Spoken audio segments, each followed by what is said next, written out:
एकत्र असले आणि तर फंटास्टिक आहेत, त्यांना त्रास होत नाही, फर्स्ट क्लास आहे.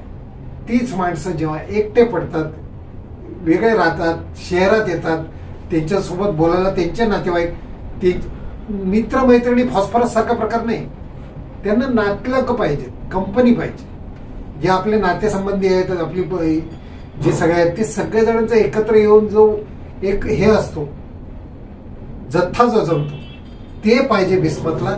आणि बिस्मत असा एकटा राहूच शकत नाही. सुनील घोडके सरांनी शिकवली होती ही रेमेडी, की फंटास्टिक रेमेडी. आणि सुनील घोडके सरांनी तेव्हा सांगितलं होतं की संध्याकाळ झाली की यांना बरं वाटतं, कारण की संध्याकाळी सगळे इव्हनिंग एमलरेशन, कारण की संध्याकाळी सगळे घरी येतात. दिवसभरात सगळेजण कामावर जातात, सगळे बाहेर जातात, त्यामुळे घरात एकटेपणा आला की लहान बाळ जरी असलं तरी सुद्धा त्याला माणसं पाहिजेत, त्याला आई पाहिजे, तो एकटा राहू शकत नाही. बिस्मतची टीप आहे.